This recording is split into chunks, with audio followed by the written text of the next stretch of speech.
વિદ્યાર્થી મિત્રો, આંકડાશાસ્ત્ર ધોરણ 11 એમાં આજે આપણે સતત શ્રેણી એટલે કે વર્ગ અને આવૃત્તિ આપે ત્યારે મધ્યસ્થ કેવી રીતે મેળવાય એના દાખલાઓ સમજીએ છીએ. આ દાખલા તમે ધોરણ 10માં ભણી ગયા છો, એટલે અહીંયા આપણે રિવિઝન ફરીથી એક વખત કરી લઈએ છીએ. તો વિદ્યાર્થી મિત્રો, અહીંયા સમાન વર્ગ લંબાઈના વર્ગ આપે એનો મધ્યસ્થ મેળવવાનો એક દાખલો તમને અહીંયા આપેલો છે. 120 વિદ્યાર્થી છે એટલે n બરાબર 120 થશે અને એમણે મેળવેલા માર્કની માહિતી અહીંયા તમને આપેલી છે. તો એ ગુણ અને વિદ્યાર્થીઓની વિગત પરથી તમારે મધ્યસ્થ શોધવાનો છે. તો આ રકમ આપવામાં આવે એટલે આપણે અસતત શ્રેણીમાં જેવી રીતે XI, FI અને CFI કરતા હતા એવી 3 કોલમ અહીંયા બનાવી નાખવાની જે તમે અહીંયા જુઓ છો. એ રીતે 3 કોલમ બનાવવાની. પ્રથમ કોલમને નામ આપવાનું વર્ગ, આ દાખલામાં ગુણ છે એટલે લખેલું છે. વિદ્યાર્થીઓ એટલે આવૃત્તિ FI અને CFI. ત્યાર પછી આપેલી રકમ ત્યાં તમારે વર્ગ અને આવૃત્તિમાં મૂકી દેવાની.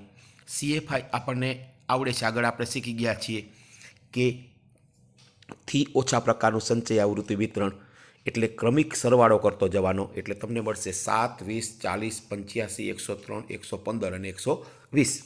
એ 120 છેલ્લે જે CFI આવે એ n બરાબર 120ની સાથે મેળવી લેવાના. એ બંને એક જ આવી જવા જોઈએ. ત્યાર પછી હવે અહીંથી આપણે મધ્યસ્થ માટેનું સૂત્ર મૂકી દેવાનું.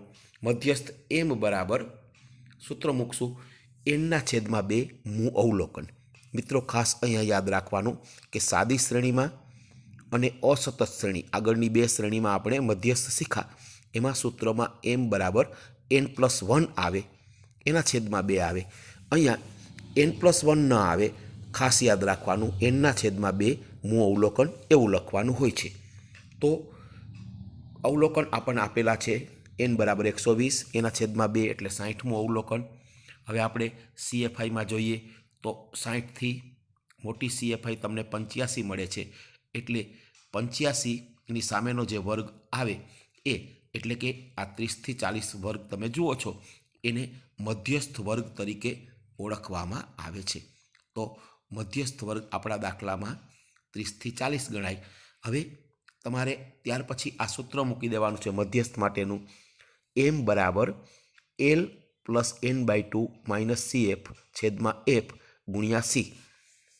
આ મધ્યસ્થ માટેનું સૂત્ર તમારે માત્ર વર્ગવાળી એટલે કે સતત શ્રેણીના દાખલા હોય એમાં જ આ સૂત્ર મૂકવાનું હોય છે.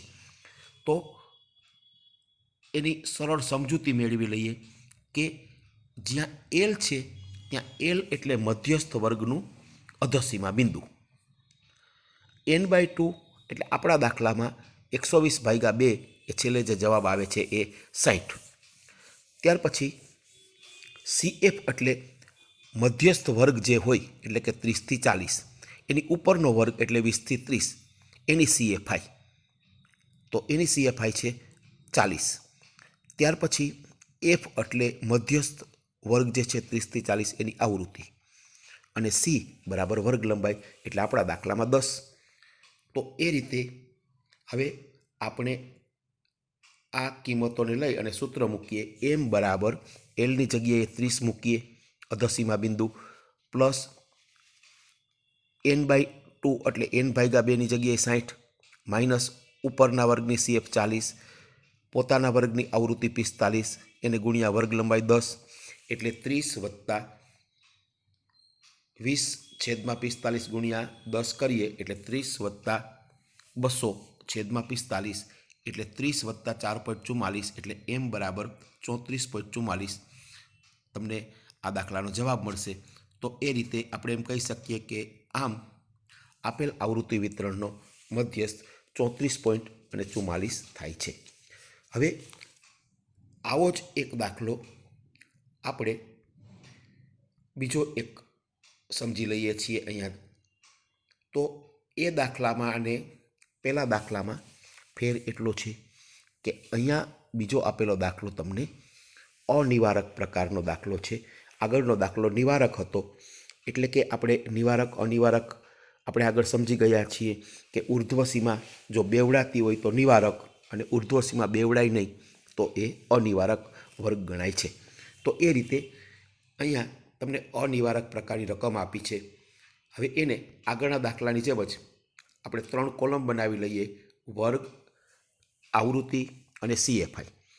હવે ત્યાં આપેલી રકમના વર્ગ અને આવૃત્તિને મૂકી દઈએ એટલે CFI ક્રમિક રીતે સરવાળો કરતા જઈએ એટલે મળશે 6, 20, 53, 140, 199, 230 અને 240.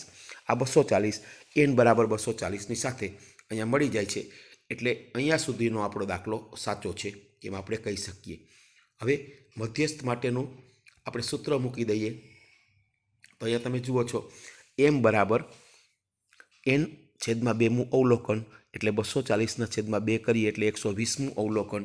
એને આપણે CFIમાં જોઈએ તો CFIમાં જોવા જશું એટલે આપણા દાખલામાં 120થી ઉપર પેલું જ 140 આવે છે, એટલે 140ની સામેનો વર્ગ જે આવે એ આપણને મળે છે 130થી 134, એટલે એ આપણો 130થી 134 મધ્યસ્થ વર્ગ કહેવાશે. તો આપણો જે મધ્યસ્થ વર્ગ છે એના પરથી હવે આપણે મધ્યસ્થ માટેનું સૂત્ર મૂકીએ: m બરાબર l + n/2 - CF/f × C. હવે અહીંયા ખાસ વિદ્યાર્થી મિત્રો યાદ રાખવાનું છે કે તમને જે મધ્યસ્થ વર્ગ આપે છે એની અધોસીમા 130 છે, ઉપરના વર્ગની ઉર્ધ્વસીમા 129 છે. એટલે આપણે સમજી ગયા કે જો આનું અધોસીમા બિંદુ મેળવવા જઈએ તો એ 129.5 આવે. જરૂર પડે તો તમારે સૂત્ર મૂકી દેવાનું, નહીતર આવા દાખલાઓમાં ખાસ યાદ રાખવાનું કે અનિવારક વર્ગ હોય ત્યારે આપણી જે અધોસીમા આવે મધ્યસ્થ વર્ગની એમાંથી 0.5 એટલે બાદ કરી દેવાના, અને એ બાદ કરવાથી તમને અધોસીમા બિંદુ છે એ મળી જશે. તો આપણા દાખલામાં અધોસીમા બિંદુ 129.5 મળે, એને આપણે અહીંયા સૂત્રમાં મૂકી દઈએ. પ્લસ હવે તમારે n/2 એટલે 120ની કિંમત મૂકવાની, ઉપલા વર્ગની સંચય આવૃત્તિ 53 છે એ મૂકી દઈએ, છેદમાં મધ્યસ્થ વર્ગની આવૃત્તિ 87 એને ગુણ્યા વર્ગ લંબાઈ છે એ 5 એ ગુણાકાર કરી એટલે આપણને 129.5 વત્તા 67/87 × 5 એવી કિંમત મળશે, અને એનું સાદુરૂપ આપીએ એટલે 129.5 વત્તા 335 એના છેદમાં 87, અને 129.5માં આપણે 335 અને 87નો ભાગાકાર મૂકીએ એટલે 3.85 આવશે, અને મધ્યસ્થનો જવાબ તમારો m બરાબર 133.35 મળશે.